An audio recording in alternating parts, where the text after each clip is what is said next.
계속하고 기도에 감사함으로 깨어 있으라. 또한 우리를 위하여 기도하되 하나님이 전도할 문을 우리에게 열어주사 그리스도의 비밀을 말하게 하시기를 구하라. 내가 이 일 때문에 매임을 당하였노라. 그리하면 내가 마땅히 할 말로써 이 비밀을 나타내리라. 외인에게 대해서는 지혜로 행하여 세월을 아끼라. 너희 말을 항상 은혜 가운데서 소금으로 맛을 냄과 같이 하라. 그리하면 각 사람에게 마땅히 대답할 것을 알리라. 아멘. 네, 오늘도 기도해 주셔서 함께 해주셔서 감사합니다. 바울은 이제 건면을 마무리하면서 몇 가지 건면을 좀 이어가고 있는 것들을 보게 됩니다. 2절을 보시게 되면 기도를 계속하라, 기도에 감사함으로 깨어있으라 라고 하면서 기도에 관한 건면을 하고 있는데요. 여기서 계속한다라는 말의 원어의 뜻은 기도에 헌신하라 라고 말을 하고 있습니다. 기도 자체가 헌신을 요구하고 있다는 겁니다. 헌신이란 게 뭡니까? 우리 몸을 드리는 거죠. 물론 우리의 기도는 영으로 드려야 됩니다. 우리의 기도는 마음의 중심으로 하나님을 바라보면서 드려져야 됩니다. 그런 면에서 우리는 어디서도 기도할 수 있습니다. 그런데 오늘 바울의 기도의 이 헌신 앞에서 여러 가지 헌신이 분명히 요구될 겁니다. 시간도 헌신의 영역에 들어갈 수 있고, 특별히 우리의 몸을 기도하는 자리에 두는 게 참 중요하다라는 생각이 듭니다. 우리도 우리 자신을 잘 알지만 사실 우리가 참 연약함이 있습니다. 마음은 기도하길 원하지만 육신에 연약함이 있습니다. 그렇기 때문에 기도를 계속 곧 한다는 것, 헌신한다는 것은 우리 몸을 기도하는 자리에 일부라도 둘 필요가 있다는 것입니다. 그래서 주안의 공동체 안에 새벽에 기도의 시간이 있고 또 수요일 기도의 시간이 있고 또 주일 예배가 또 하나님 앞에 나와 기도하는 자리일 것입니다. 공동체적으로 하나님께서 우리에게 허락하신 기도의 자리들을 그런 의미에서 우리가 조금 기이 여길 필요가 있겠다라는 마음들을 오늘 이 말씀을 통해 한번 해보게 됩니다. 또한 기도의 헌신을 요구할 뿐만 아니라 또한 기도에 있어서 깨어있어야 할 중요한 가지를 말하는데 그것은 다른 것이 아니라 하나님께 감사하라라는 것입니다. 이걸 좀 풀어보자면 기도할 때 정말 정신 바짝 차리고 놓치지 말아야 될 게 있다. 그건 다른 것이 아니라 감사라는 것입니다. 여러분 여기서 기도에서 정신 바짝 차리고 놓치지 말아야 할 감사라는 말이 교훈하는 바가 뭘까요? 기도하다 보면은 간혹 뭔가를 아랜다는 사실 자체가 넋두리처럼 그냥 나올 때가 있습니다. 물론 하나님 앞에 우리가 못 구할 게 뭐가 있겠습니까? 우리의 감정의 토로와 또 우리 마음에 미처 누구에게도 말하지 못했던 것들을 다 말할 수 있는 것이 기도입니다. 그러나 결국 그 모든 끝은 감사로 매듭지어야 된다라는 겁니다. 감사를 잊지 말라고 이야기하고 있는 것은 기도가 들으시는 그 하나님의 신실하심과 전능하심에 그 응답하심에 달려있음을 결코 잊지 말라는 것입니다. 그래서 여러분 시편 말씀을 쭉 읽다 보면은 시편에 다윗이 이런저런 이야기들을 하나님께 쏟아냅니다. 그 내용을 가만히 보다 보면 신앙이 있는가라고 할 정도로 때로는 온갖 저주들을 쏟아내는 것들을 보게 됩니다. 근데 결국 마지막은 항상 보게 되면 하나님께 소망을 두는 것으로 마칩니다. 결국 감사를 정신 바짝 차리고 잊지 않는다라는 것은 우리의 기도의 마무리가 결국은 하나님께서 하실 것에 대한 기대로 맞춰야 할 것을 말하는 것이죠. 단순한 다른 종교적인 행위처럼 그냥 넋두리 정도로 소원을 비는 차원 정도로 머물 게 아니라 결국 하나님과의 사귐의 시간이 되어야 된다. 우리의 시선을 결국은 하나님께로 향하는 곳으로 그 매듭이 지어져야 된다 이렇게 말하는 것입니다. 더하여서 깨어있는 것과 함께 덧붙여 이야기하는 게 무엇이냐면 3절 말씀을 보게 되면 바울의 사역을 위해 기도할 것에 대해서 이야기하고 있는 것을 보게 됩니다. 우리 3절 말씀은 같이 한번 읽어보겠습니다. 또한 우리를 위하여 기도하되 하나님이 전도한 분을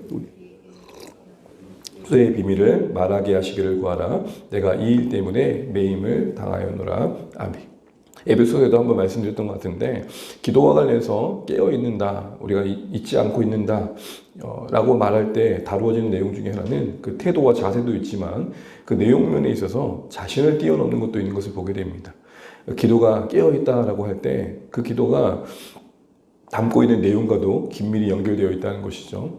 주구장창 수많은 시간들을 기도하고 있는데 기도에 분명 헌신은 있는데 기도하는 내용이 자신의 내용에만 머물러 있다면 개인의 어떤 필요에만 머물러 있다면 깨어있는 기도는 아니다라고 지금 말씀하고 있는 겁니다. 특별히 깨어있는 기도의 내용은 무엇입니까? 바울이 고백하는 것처럼 복음이 전해지는 그곳에 복음이 전해지는 그 문이 열리기를 기도하는 겁니다. 여러분, 우리가 이곳에서 신앙생활을 하지만 하나님은 전 세계를 두고 일하고 계십니다. 그런 의미에서 우리의 골방은 열방을 구하는 자리가 되어야 할 것입니다. 우리가 가보진 않았지만, 우리가 만나진 않았지만 하나님이 부르실 영혼이 있는 그곳에 주의 백성들이 세워질 수 있도록, 섬기는 사역자들이 감당할 수 있도록 기도해야 될 것입니다. 또한 교회적으로는 직접적으로 이 일에 헌신하고 있는 분들을 도울 수 있는 역량들이 있다면 직접적으로 돕고 함께 구체적인 기도로 동역하는 것이 하나님의 뜻이라는 것을 우리가 이 말씀을 통해 알게 됩니다. 교회가 깨어 있다는 것은 수많은 시간들의 기도는 있지만 그 기도의 관심과 내용이 하나님의 관심과 맞닿아 있어야 된다라는 것입니다. 그래서 바울은 그런 얘기를 오늘 이어서 하고 있는 것이죠. 특별히 그 전도할 문, 복음이 전해지는 기회가 열리기를 바라면서 이렇게 또 바울은 이야기합니다. 3절 끝절을 보시게 되면 내가 이 일 때문에, 이렇게 복음이 전해지고 그 복음의 문이 열리는 이 일 때문에 매여 있다라는 겁니다. 항상 이 바울이 우리에게 주는 도전 중에 하나는, 그는 누군가에게 부탁하는 바와 자신의 삶이 항상 일치되어 있는 것들을 보게 됩니다. 누군가에게 사랑을 요구할 때 바울도 몸이 부서질 정도로 마음이 힘든 상황 속에서도 결국 그도 사랑의 삶을 보여주는 것들을 보게 됩니다. 이게 대표적인 게 고린도 교회에 향한 편지 아니겠습니까? 이 일 때문에 매임을 당한다는 것은 그가 기도 부탁을 했던 것처럼 그도 그 자신이 지금 옥에 갇혀 있는 상황이 복음이 전해지는 가정의 일부로서 수용되고 있는 것입니다. 억울하다, 힘들다, 원망스럽다, 내가 주님을 위해서 이렇게 살았는데 이게 뭐고, 이런 마음 이전에 갇혀있는 그 답답한 상황도 결국 하나님께서 복음의 문을 여시는 기회로서 이해하고 헤아리고 있는 것입니다. 해석의 과정이 기도의 부탁 내용과 같이 가고 있더라는 것입니다. 그는 기도에 부탁한 내용과 삶이 따로가 아니라 그가 그렇게 살아가고 있기에 그게 또 기도 부탁한 걸 보게 됩니다. 그래서 그 기도 가운데 성도들의 기도와 함께 당연히 할 말로서, 이 말을 바꿔 말하면 담대하게 명확하게 복음의 비밀을 증거할 수 있기를 기대하고 있는 것이죠. 그러면서 성도들에게도 부탁합니다. 우리 5절 말씀 읽겠습니다. 외인에게 대해서는 지혜로 행하여 세월을 아끼라. 많이 들어보신 말씀일 텐데, 일단 외인은 믿지 않는 사람들이라 할 수 있을 것입니다. 그들에 대해서는 지혜롭게 행동하라 그럽니다. 미련하면 안 된다는 것입니다. 뭔가 어리석게 행동하면 안 된다는 것입니다. 지혜라는 것은 눈치를 봐라, 처세술 이런 얘기는 아닐 것입니다.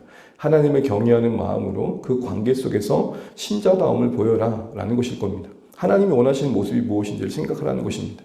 내 감정이, 내 마음이 뒤따르지 않더라도 그 믿지 않는 사람과의 관계 속에서 하나님께서 내게 요구하시는 모습들을 기억하라는 것이죠. 그러면서 지혜롭게 행동할 궁극적인 이유를 말합니다. 그것은 세월을 아끼기 위함이다. 이때 세월을 아낀다는 말의 의미가 무엇입니까? 시간을 쪼갠다 이 말이 아니고 기회를 이용하기 위함이다 라는 겁니다. 기회로 삼기 위함이다 라는 겁니다. 세월을 아끼라의 원문의 뜻은 기회를 사다 라는 것입니다. 기회를 산다는 건 어떤 의미겠습니까? 바로 복음이 전해지는 기회. 그 믿지 않는 사람들과 우리가 지혜롭게 행동할 기회는 나로 말미암아 그 사람에게 하나님의 복음의 말씀이 들려질 수 있는 기회가 될 수 있기 때문에 그렇다라는 것입니다.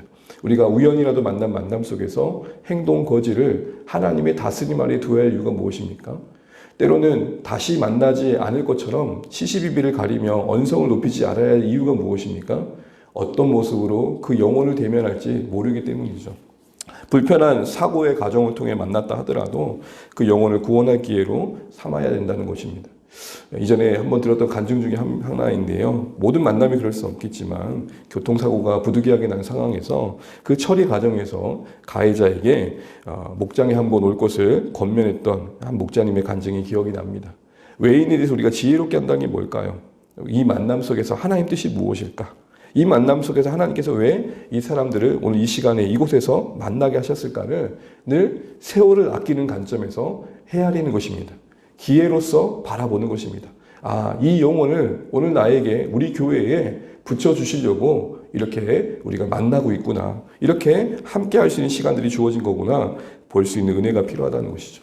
구체적으로는 그 지혜롭게 행동하는 것이 또 말과 연관되어 있음을 보게 됩니다. 우리 6절 말씀이 있고 마무리하겠습니다. 너희 말을 항상 은혜 가운데서 소금으로 맛을 냄과 같이 하라. 그리하면 각 사람에게 마땅히 대답할 것을 알리라. 아멘. 그 말 그대로입니다. 우리 말이 어떤 상황에서도 친절하고 때로는 재치 있어야 될 것이다 라고 말하는 것과 다를 바가 아닙니다. 소금으로 맛을 낸다는 것은 그 상황에 적합한 말을 할 수 있어야겠다라는 것이죠.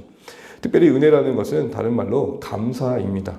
너희 말이 항상 감사가 있게 하고 그리고 만나는 그 사람과의 관계 속에서 소금으로 맛을 낸 것처럼 재치 있게 또 유연하게 그 상황에 맞는 말들을 할 수 있어야 될 것이다.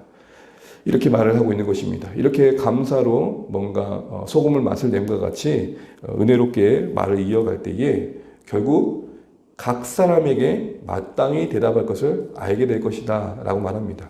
이걸 우리가 어떻게 해석해야 될까요? 은혜 가운데서 감사 가운데서 그 상대방에게 참 필요한 말을 재치 있게 하게 될 때 결국에는 각 사람에게 마땅히 대답할 것을 알게 된답니다. 이게 어떤 말일까요? 이런 경우 아닌가 싶습니다.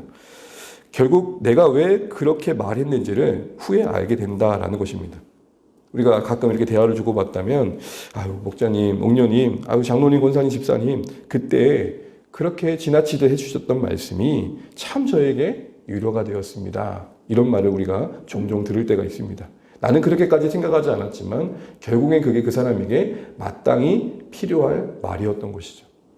여러분 우연 같지만 우리의 흘러가는 말들이 어떤 이에게는 정말 그에게 마땅히 필요한 말일 수 있습니다. 그러므로 우리가 이 말씀의 권면처럼 특별히 믿지 않는 사람에 대해서도 항상 친절하고 그 상황에 맞는 은혜와 또 재치가 있어야 될 것 같습니다. 그럴 때 결국에는 그 사람에게 꼭 필요한 말이 전해주는 도구로서 우리 삶이 쓰여지게 될 뿐인 것이고 나도 뜻하진 않았지만 결국은 그렇게 말하게 하신 하나님을 우리가 또 경험하게 될 것입니다. 때로는 그런 말도 있죠.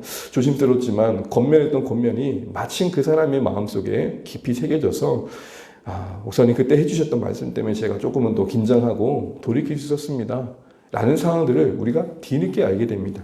그런 의미에서 아마 그렇게 하나님을 경외하는 마음으로 언어를 다스리고 그 중심에 은혜가 감사가 있는 가운데 정말 그 사람을 위해서 재치 있게 또 유연하게 이야기를 하다 보면 결국에는 정말 그 사람에게 필요한 말들이 전해지는 기회가 될 것이다. 지금 그 얘기를 하는 것입니다. 이제 말씀을 읽겠습니다. 그리 어려운 권면은 아닙니다. 그러나 바울은 꼭 항상 서신서를 보다 보면 우리가 지금까지 보다 보면 항상 마무리할 때 기도를 놓치지 않습니다. 결국 무엇입니까? 앞에 있었던 수많은 이야기들이 기도의 헌신이 없으면 안 된다라는 것입니다. 또한 우리의 삶의 실제적인 삶 속에 복음에 대한 관심과 또 그에 합당한 지혜로운 삶들을 늘 놓치지 않고 오늘 이와 같이 권면하는 바울의 권면을 보게 됩니다. 오늘 우리가 살아가면서 기도의 헌신과 또 만남 속에서 모든 주어진 것들의 그런 관계들이 세월을 아낌으로 그리고 또한 우리의 언어가 지혜에 있어서 은혜가 있어서 각자에게 필요한 말들이 전해진 도구로 쓰임 받으셔서 우리의 일상이 우리의 만남이 또 영혼 구원과 하나님 나라를 세워가는 일들에 쓰임받는 복된 은혜가 있으시기를 주님의 이름으로 축복합니다. 기도하겠습니다.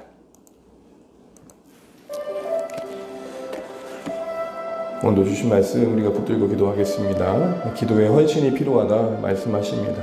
분명 마음으로, 영으로, 중심으로 들어지는 기도이지만 기도에 우리 몸을 두는 게 필요합니다. 기도하는 자리에 우리 자신을 두는 게 필요합니다.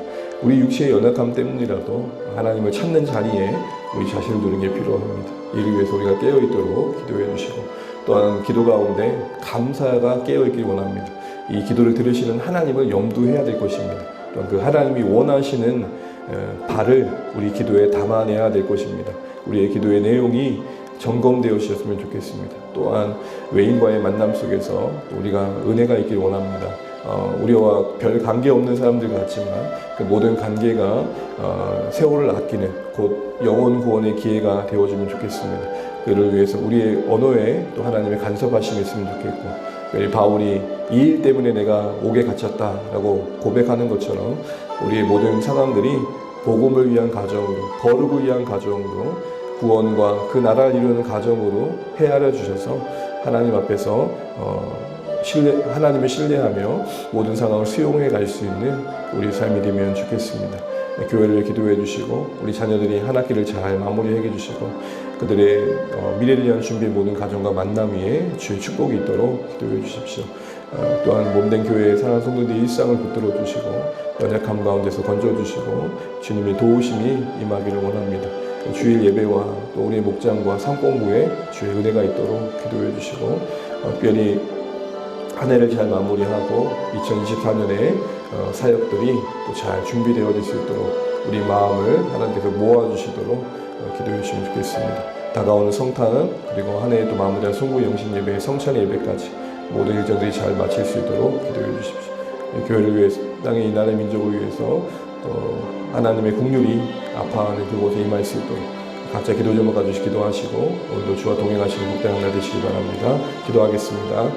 하나님 아버지 오늘도 감사합니다. 오늘 한 날도 주의 말씀 가운데 하루를 시작하게 하시고 하나님의 긍휼과 은혜를 구하는 자리에 우리 자신을 두신 것들을 감사합니다. 아버지 하나님 우리를 불쌍히 여겨주시고 하나님 아버지 정말로 하나님의 도우심 가운데 우리가 거할 수 있도록 인도하여 주십시오. 기도에 깨어있게 하시고 범사의 모든 만남 속에 구원의 기회로 바라볼 수 있는 믿음의 안목을 주시고 또 하나님 아버지 우리가 깨어있을 때 감사가 있게 하시고 하나님 정말로 우리 자신이 주어진 모든 상황들을 구원과 거룩을 위한 가정으로 복음이 전해지는 가정으로서 이해할 수 있는 믿음의 수용도 허락하여 주시기 원합니다. 이 귀한 온유함을 가지고 우리의 주어진 삶을 감당케 하여 주시옵소서.